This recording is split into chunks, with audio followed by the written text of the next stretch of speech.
defense of the traditional.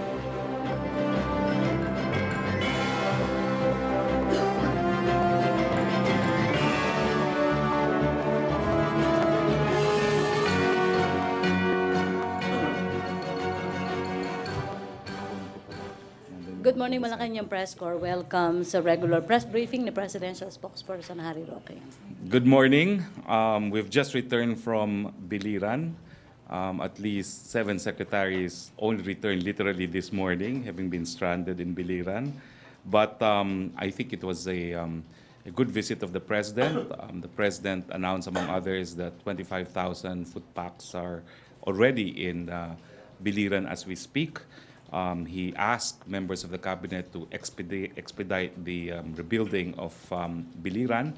Specifically, he asked the Secretary of Public Works and Highways to hasten the building of the damaged bridges in Biliran in the town of Naval.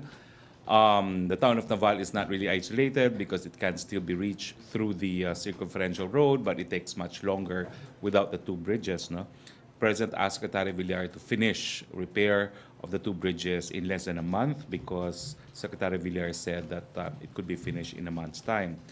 He asked DTI to be vigilant in monitoring whether or not there will be price surges. And of course, he instructed the DILG and the NDRRMC to intensify efforts to recover the still missing individuals. No? Now, the mayors in the open forum told the president that it is not just Naval that is badly damaged. Grace Castle asked for delivery of food packs as soon as possible because she claimed that emergency food supplies will only last until yesterday. No?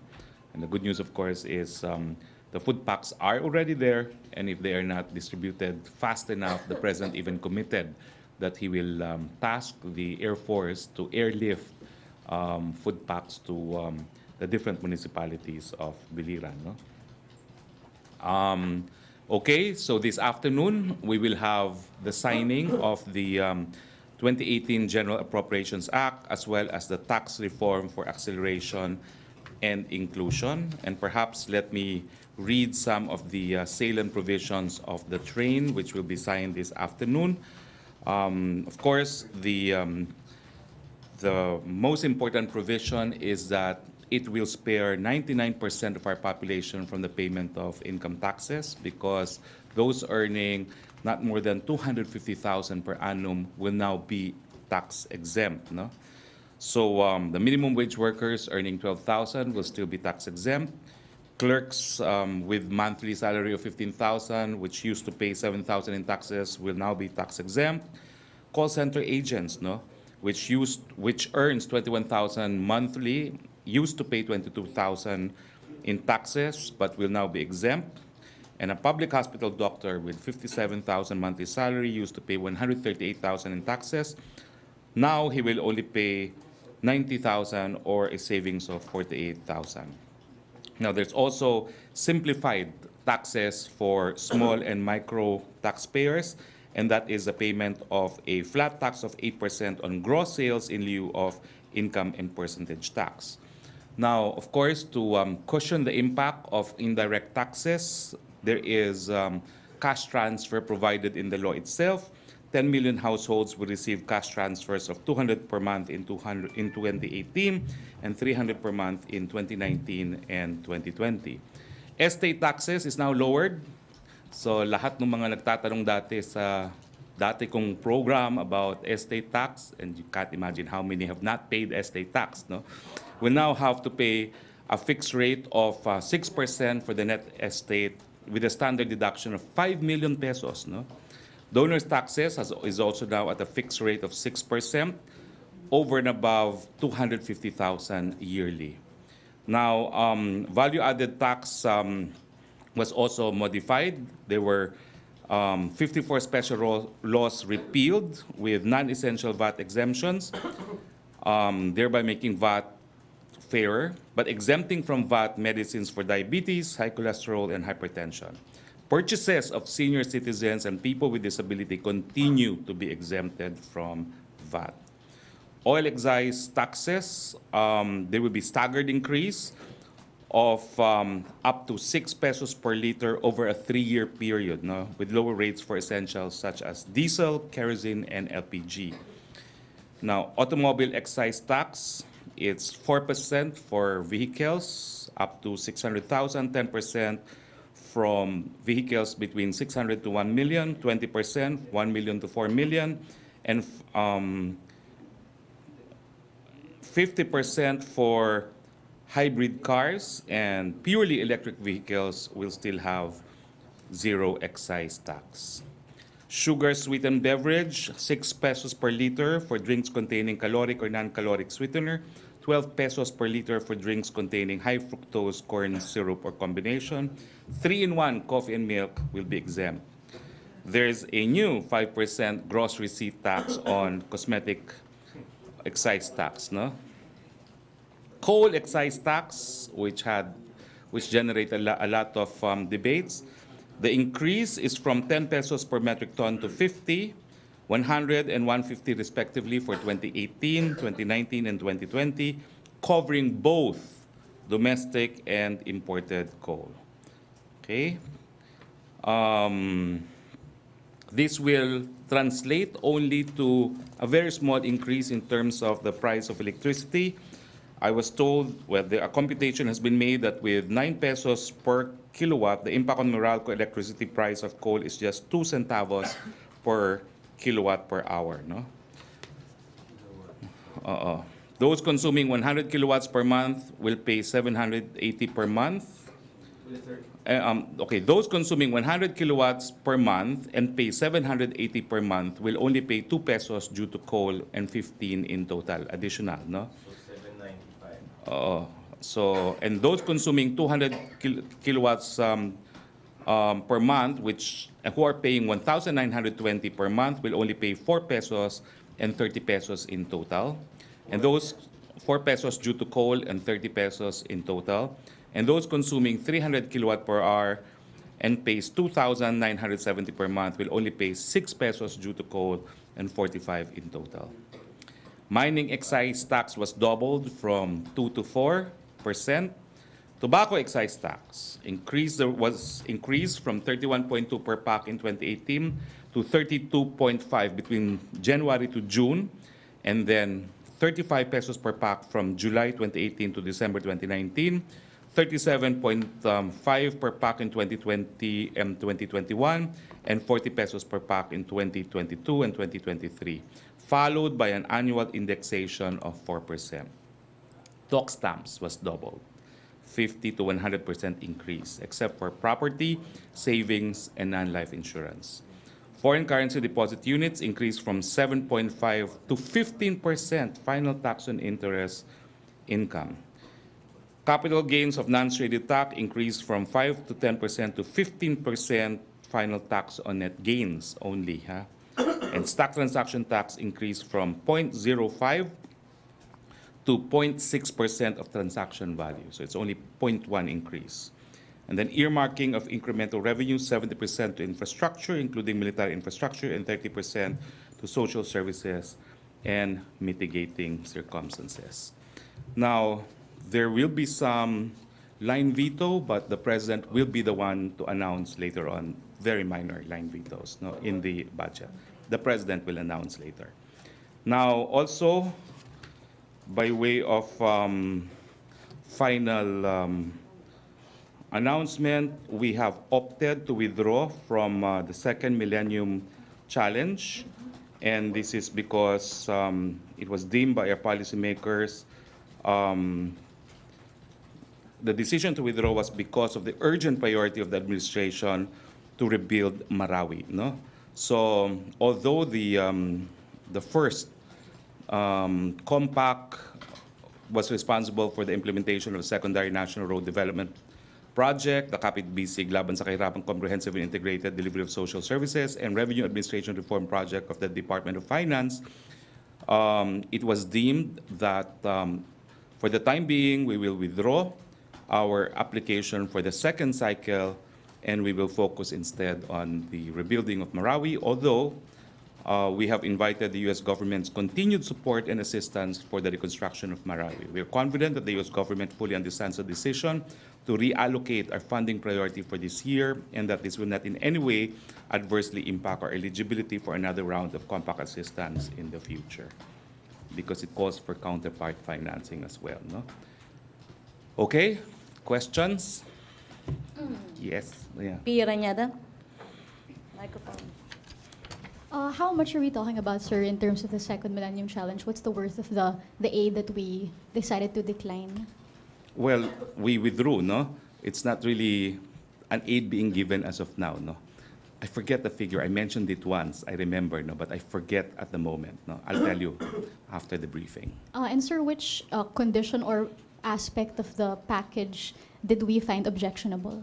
Nothing. It's just that we have to earmark funds also because these are projects with counterpart funds. And of course, this will also focus on previously identified projects. And we have decided that our resources and our priority will be the rebuilding of Marawi for the time being. Follow-up. Laila Salaveria.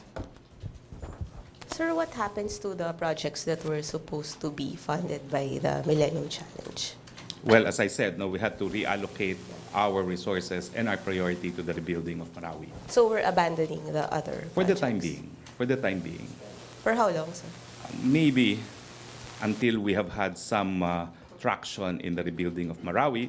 And of course, as I told you, I've invited everyone. I have arranged for transportation for the media, no, to come to Marawi with us to witness the turnover of the first 580 temporary houses, no, for Marawi residents. Sir, this decision to withdraw from the Millennium Challenge have anything to do with any interference we're seeing from the U.S.? No, none at all. Not at all. Not this instance. It was really just that Marawi happened. We did not expect it, and it's going to be a very costly rebuilding. Sir, can you tell us what were the projects that were supposed to be funded under this? Actually, wala pa naman eh. That's how the Millennium Challenge Corporation works eh. They will agree on the projects, but I don't think the rebuilding of Marawi qualifies under the MCC. Okay? Thank But we're hoping that Americans can still contribute towards the rebuilding of Marawi in some other ways. Okay, thank you. Okay? Okay, follow-up. Millennium Challenge. JP. Hey, Spokes, good morning po. Sir, may we just know how the decision was made? Who were the persons involved, possibly agencies? Economic team, primarily with Secretary Alan Cayetano of DFA. Thank you, sir. Follow-up. Other issue, Joseph Morong.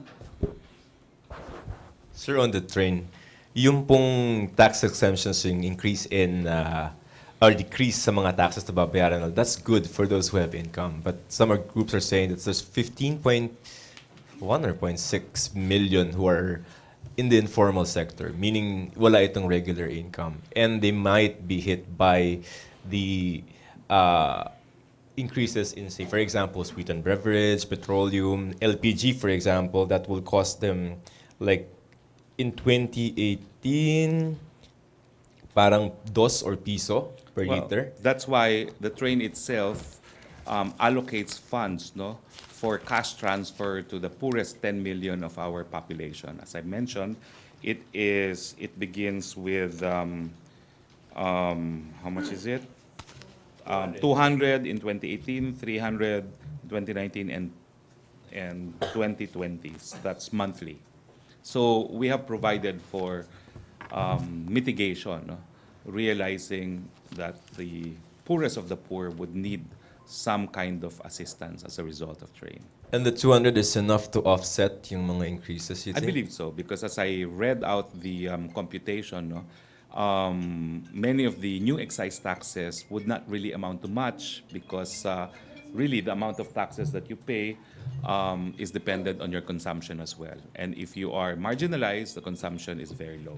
The 200 is regardless of the size of the family, whether you're 3 or 6 or 7. Yes, yes. Process of availment. So you're going to, paano sir, to 4-piece ba to? So you're going to increase the base of the 4-piece? I believe that will be addressed by the implementing rules and regulations. Okay. But we already have the infrastructure because of the conditional cash transfer under the DSWD. So for peace, under I DSWD. think we will tap the same infrastructure. And sir, how soon will this be effective? First the train and then the consequent toll outs. Well, I believe it is upon publication in a newspaper of general circulation. If I'm not mistaken, it's usually 30 days after publication in 2 newspapers of general circulation. And publication in the official gazette. In the BICAM, meron din sir provision for discount, I think, for jeepney drivers. We're retaining that in the final version. Discount for jeepney drivers. Vouchers. In the latter part of the BICAM report. I'm not sure now because it's rather thick, no. But Okay. I prepared these highlights, no. I'll get back to you on that one. All right, sir. Thank on you the for your jeepney time. Thanks. rebate, no. Follow up on train? Ja? Hi, Spokes. Good morning. The train is just the first package of the Yes. Duterte administration's Yes. comprehensive tax reform program. What's next for the next 4 packages? Paano po ba tatrabawin to? Given that yung first package, sir, nahirapan pa tayong pag-usapan. Well, hindi naman ata nahirapan. It took us only a year to do it, no? Baka hindi naman nahirapan, no? But you're correct. This is the first of 5 packages. Sir, how does the palace intend to to accomplish all these 5 packages na mapasa before the term ends for the president? We're only on our 2nd year. So we have really, how many more? 4 years to go. Confident, sir, na matatapos yung We 5 believe package? so.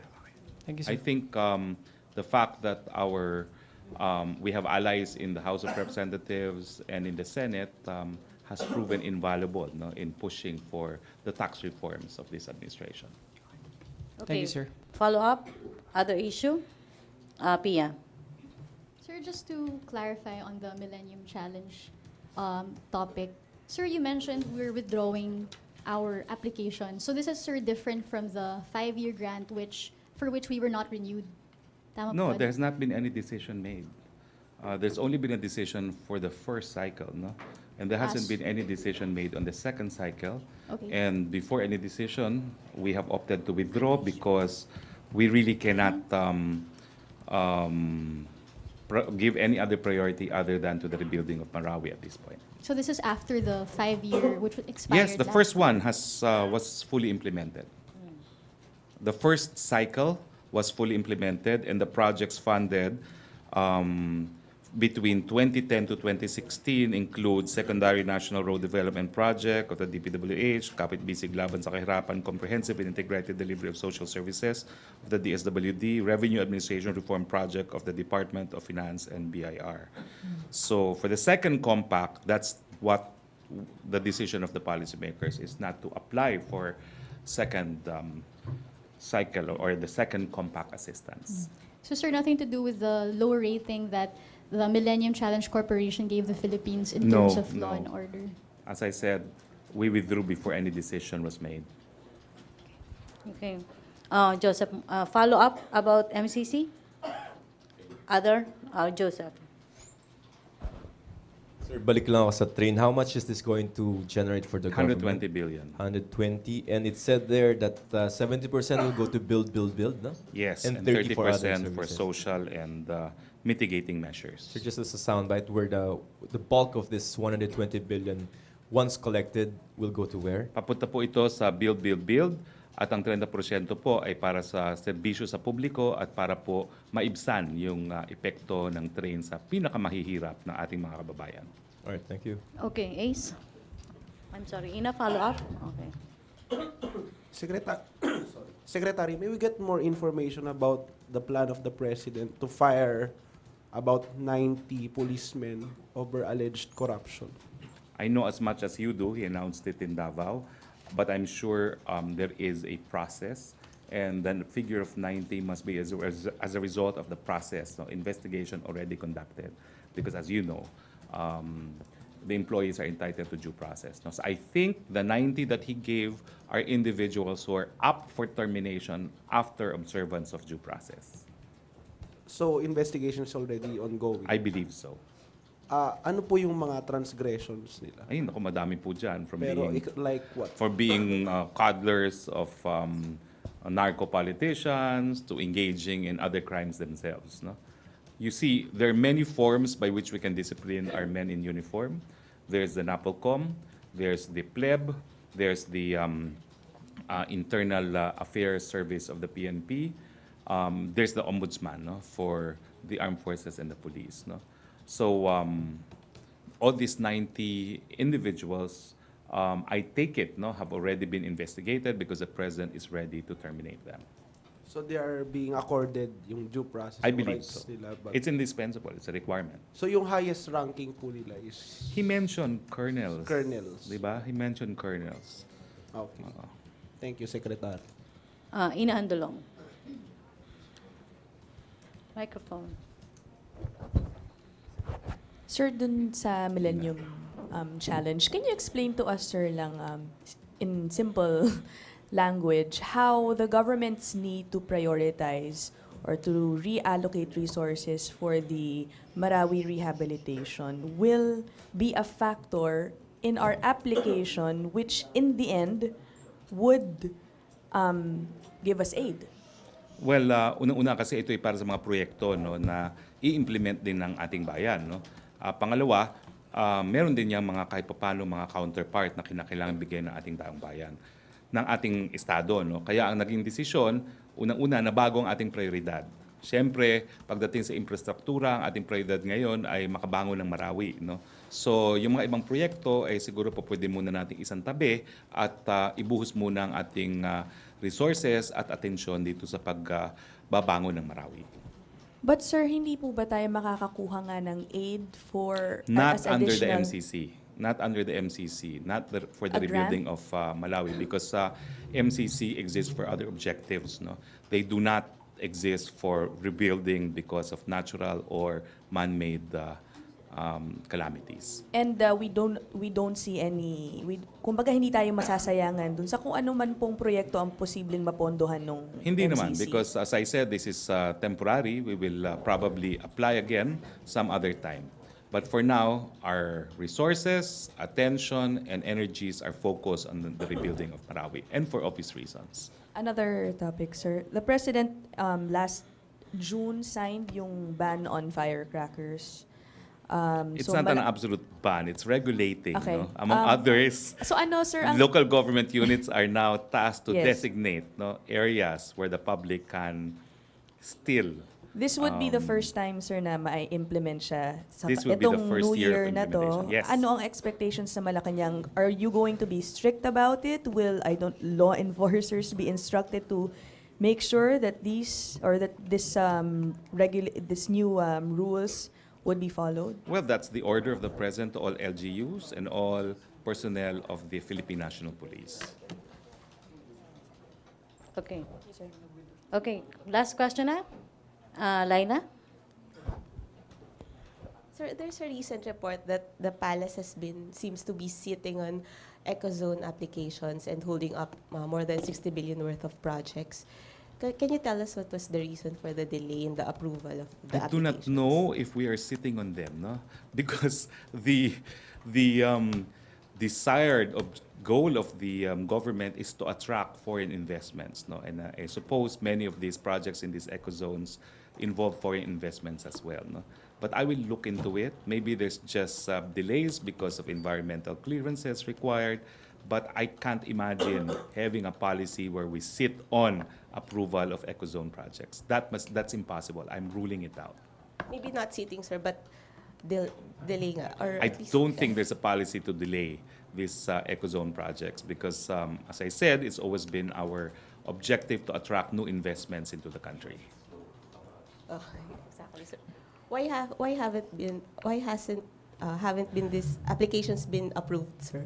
After I will for look many into it months? because I do not know if it is true that I do not know if it is true that there are delays. No. Now I was going to ask for my phone because I got a copy of a directive from the president on the entry of the third telecoms player, and the president has instructed the ICT and the National Telecoms Commission to ensure that the third telecom provider will be up and about by the first quarter of 2018, the first 3 months of 2018. And the NTC and the ICT were tasked to approve all applications and licenses within 7 days only upon complete submission of requirements, and that if it is not approved within 7 days, it is deemed approved. Okay? So that's how serious the president is on the entry of a third telecoms player. This was a directive issued to the ICT OIC and the chairman of the NTC. Now, let me see. I will read to you the directive because I think it's instructive of how much priority the president has given the entry of the third provider. Of course, I can't find it now when I need it, okay? I don't know where it is now. But anyway, that's the gist of the directive. They have to be up and about first quarter of 2018, 7 days to approve all applications when they are submitted. Yes, yes. Follow up, Laila. Sir, but this is a foreign player, so how about the constitutional restrictions on public They will have to be utilities? observed. And I think the scheme that they agreed upon is while China Telecoms will have 40%, there will be a consortium of Filipino companies that will own 60%. Okay, Pia, follow up. Microphone. Sir, how about concerns that this is being rushed? It is being rushed because we need desperately to have better telecoms in this country. No? But sir, there are concerns that... My phone lines at my residence are not working again. Again, calling again the attention of my provider, it's not working again. Pero sir, how do we... Nagagalit nga sila, no? Gusto nung isa, i-announce ko. Yung isa, ayaw i-announce. Sir, how do we ensure that the contracts, what we get from the telecom provider, that all of these will be above board, and there are also issues on security, on China? I was assured by the OIC of the ICT that they will be absolutely transparent in the bidding process. No, the public will know what's happening. No, they will be because there will have to be frequencies awarded and all that. No, so the OIC Rio has assured me only this morning, no, of absolute transparency in this regard. Now, may isa pa pala. Ano pa ba yung isang sinabi? Hindi ko kasi mahanap eh, no? On national TV, I can't find it. But anyway, maybe on Thursday, if I remember. Sir, sorry. I just want to clarify again dun sa Millennium Corporation Challenge because kasi sir, you're saying we declined, we're withdrawing from applying, but then the US already did not renew us for the next cycle. So No decision has been made yet. no sir, meron na po yung after the 5-year grant expired. The state said it will not renew a major aid package to the Philippines because of significant concerns about the rule of law. So No, there has not been any board decision made by the MCC, and I'm positive of that. Okay, thank you, Pia. Ina. Sir, dun lang sa process ng application for MCC, is it not, you mentioned though that MCC does not cover parang mga rehab projects like what we need for Marawi, but is it not possible for us to apply, kumbaga, and mention that we would want help specifically for Marawi or a I think the rehabilitation? guidelines of MCC, and they're published on the net, preclude us from applying for funds for the rebuilding of Marawi. Okay. I more or less know something about this because I thought we could file when I was in civil society a project proposal, but the guidelines are very specific. Okay. Thank you, sir. Okay, last question, Laila. Sir, going back to the security concerns about bringing in a foreign player in the telecoms industry, how can we secure our telecommunications network? Because even if it will be a minority partner, we're still giving a foreign party access to our network. Well, number one, it's not as if foreigners don't have access right now because the minority shareholders of our providers are also foreign. Okay? So there's always a foreign partner involved. Number two, it is a priority of the administration to improve our cybersecurity, and that's why I'm sure policymakers will have built-in measures, no, to protect us. No? Number three, as you know, it's Western telecoms players that have actually sacrificed the right of privacy of consumers in Europe and in the United States. So we have no problem with China. Well, right now, all I can say is we're beefing up. We've given priority to our cybersecurity, and I'm sure there will be measures, no, to protect us, protect our privacy and our national security interests. Okay. Please note that there's always a foreign player in any telecoms provider. Okay, they always have partners, okay, who are foreign. Okay? Sir, Laila Ay, sir, Salaveran, ano last lang, question. last na lang, follow-up lang. Sir, what has happened to the President's offer to FN Peña Florida to take over the PCUP? Well, as I clarified, it hasn't really been an offer because it hasn't been personally made as of last Saturday, okay, when he announced it in Davao, no, on the occasion of the Davao Media Party. In fact, the president did not even mention his name. What he said was, I need someone na galing sa hirap, may puso sa mahirap, at magaling gaya nung teacher na may kariton. Yung nanalo ng CNN Award. Bong, hanapin mo nga yun. Okay, but just to be more precise about it, we all know that he must have been referring to Efren, no? So I do not know if that can be called an offer. More like it's an intent to offer, no? Because it hasn't actually been offered to him, no? Well, I know that at least 3 people have provided the special assistant to the president phone numbers of Efren, no? But you know, he's actually a very good choice for PCUP. No? I think you will all agree, no? That if it is offered and finally accepted, he would be a great asset to the Duterte administration. So in short, sir, hindi pa siya mahanap. I do not know. I do not know. I do not know. Maybe I'll just call him myself. Sir, huwag maglalaban Okay. Baka ma-mix up yung memo. Okay, no Okay, further okay. questions? No more. Thank you, Malacañang Press Corps. Thank you, Presidential Spokesperson Harry Thank Roque. you. Back to our main studio sa Radyo Pilipinas and People's Television.